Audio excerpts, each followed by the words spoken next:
May isang tanong na ayaw sagutin ng maraming lalaki. Pero ikaw, dahil andito ka, alam kong handa kang marinig ang katotohanan.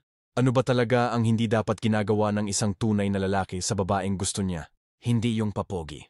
Hindi yung ginagawa ng mga lalaking palamig kapag convenient lang sa kanila ang effort. Hindi yung laro-laro sa chat, pa-cute sa stories, tapos biglang ghost kapag may bago silang kilig. Hindi ganon. Ang pagtrato ng isang tunay na lalaki sa babaeng gusto niya dapat hindi base sa takot, hindi base sa libog, hindi base sa paghabol. Dapat base sa sarili niyang prinsipyo. Kaya ngayon, pag-uusapan natin tong 5 bagay na hindi dapat ginagawa ng tunay na lalaki. At baka habang nakikinig ka, mapagtanto mong, putek, nagawa ko na pala yan. At okay lang yon, dahil lahat tayo dumaan dyan. Ang mahalaga ngayon, magigising ka. Sa panahon ngayon, ang daming lalaki ang naliligaw. Hindi dahil tanga sila, kundi dahil nagmamahal sila ng wala sa ayos. Kapag gusto nila ang isang babae, nagiging bulag, nagiging mahina, nagiging alipin ng sarili nilang emosyon. Gusto niyang mapasagot, gusto niyang mapansin, gusto niyang malaman na siya rin ang pinipili. Kaya anong ginagawa niya? Kung ano-ano. Minsan sobra, minsan kulang.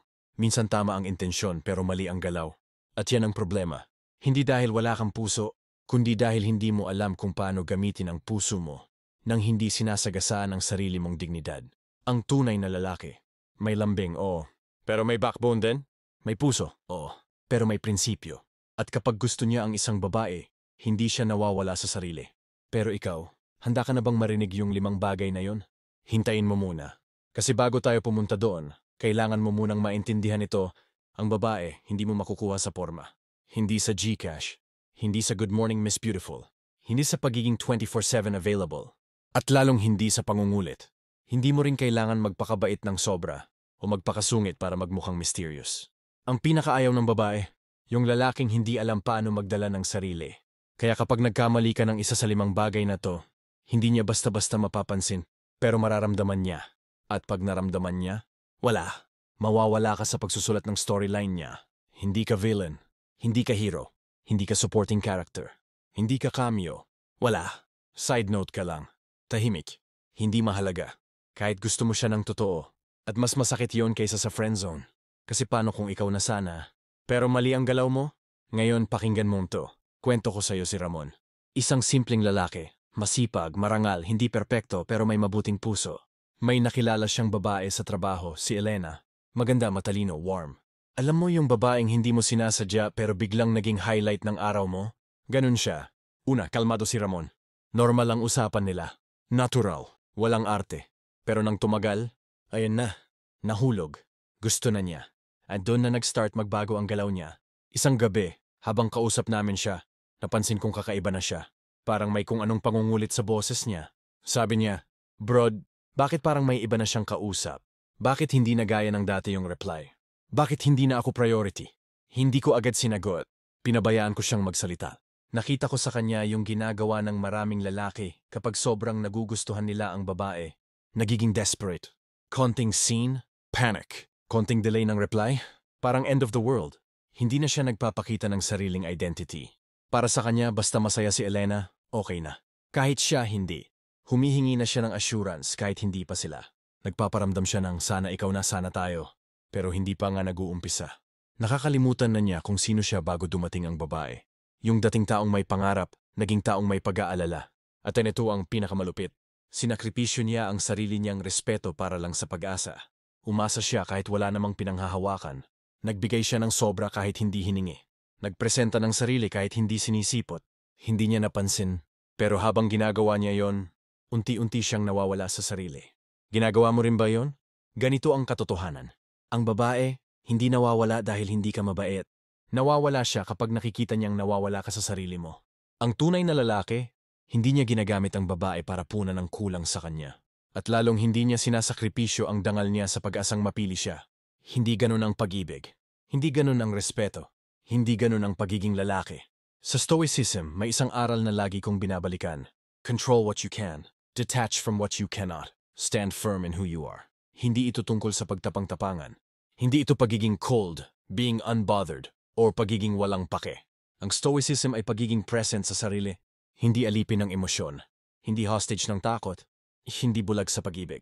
At yung sa dami ng pagkakamaling nagagawa ng lalaki kapag gusto niya ang babae, may dalawang core na hindi dapat kailanman ginagawa ng isang tunay na lalaki. Una, hindi siya nagpapakita ng kahinaan na nauuwi sa kawalan ng dignidad. Hindi mali maging vulnerable, pero mali magpaawa. Mali maghabol na wala namang hinahabol sa'yo. Mali magpumilit sa isang taong hindi pa handang piliin ka. Ang tunay na lalaki, hindi niya ipinipilit ang sarili niyang halaga. Ipinapakita niya. Ipinaglalaban kapag deserve, pero hindi ipinagmamakaawa.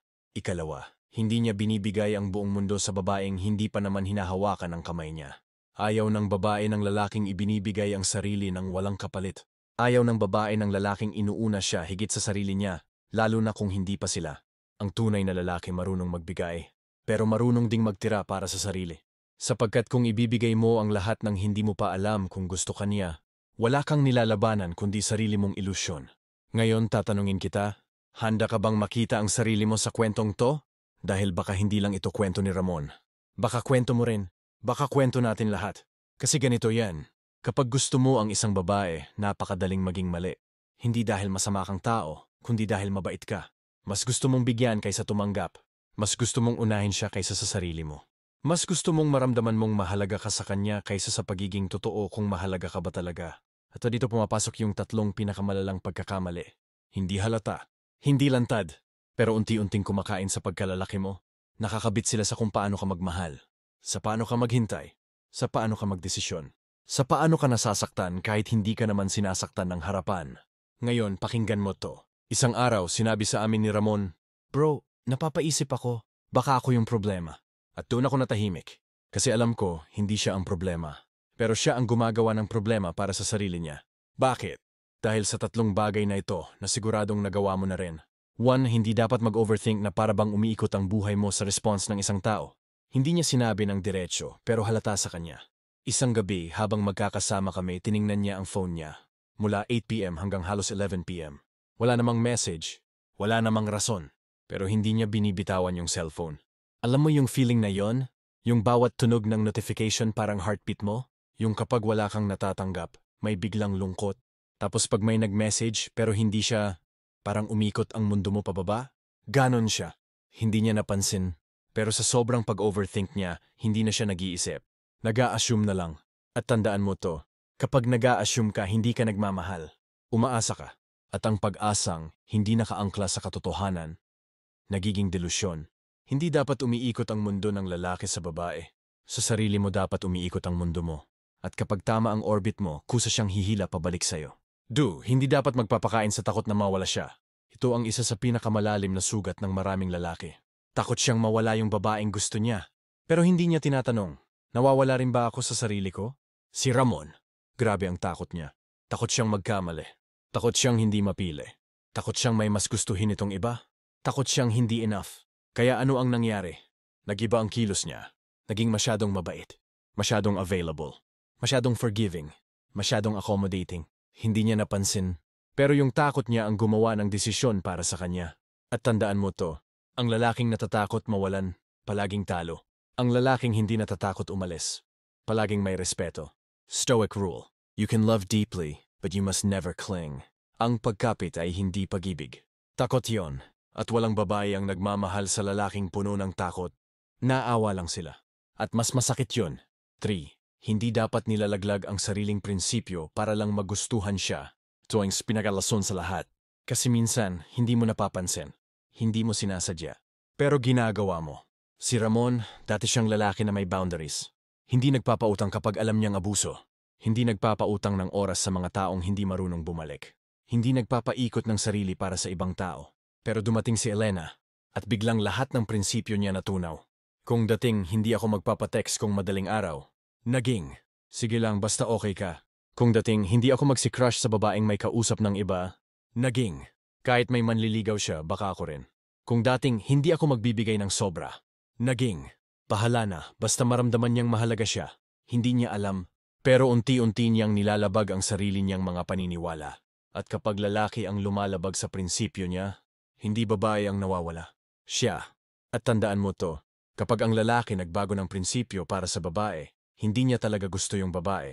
Gusto niya yung validation. Yung tunay na lalaki so kapag nagmamahal, hindi nawawala sa sarili. At kahit gaano niya kagusto ang babae, hindi niya tatalikuran ang sarili niyang mga paniniwala. Dumating yung araw na nag-usap kami ni Ramon ng masinsinan. Sabi ko sa kanya, "Brod, mahal mo ba siya o natatakot ka lang na mawala siya?" Tumahimik siya. Huminga ng malalim. At doon ko nakita ang totoo. Hindi niya alam. Hindi niya alam dahil hindi niya tinanong ang sarili niya. Hindi niya alam dahil mas inuuna niya yung nararamdaman niya kaysa sa prinsipyo niya.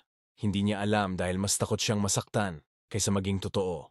Ito ang bahagi na nagbibigay ng sagot, hindi bilang rules kundi bilang mindset. Kung gusto mong maging tunay na lalaki sa babaeng gusto mo, hindi mo siya hahabulin gamit ang takot, hindi mo siya kakalabitin gamit ang pag-overthink, hindi mo siya ilalapit gamit ang pagpapakumbaba na lampas na sa tama. Gagawin mo to. Mananatili ka sa sarili mo. Hindi dahil proud ka, kundi dahil iyon ang pinakamainam na bersyon mo. At iyon ang pinakamagnetikong anyo ng lalaki para sa babae. Stoic Principle 2. Be someone worth choosing, not someone begging to be chosen. Kung mahalaga ka, makikita ka. Kung tapat ka, mararamdaman ka. Kung totoo ka, babalik sa'yo ang tama. At kung hindi ka niya piliin, hindi ka durog. Dahil hindi ka nabuhay para sa isang babae lang. Buhay ka para maging matatag, para maging marangal, para maging lalaki na may direksyon at dignidad. At ang ganitong lalaki, hindi iniiwan, hindi kinakalimutan, hindi tinitingnan bilang option. Sila ang lalaki na ginagalang, inaalala, at minamahal ng totoo. Kung may natutunan ka sa video na ito, comment mo sa baba. Tunay na lalaki may prinsipyo. Para alam kong handa kang maging mas matatag kaysa sa kahapon.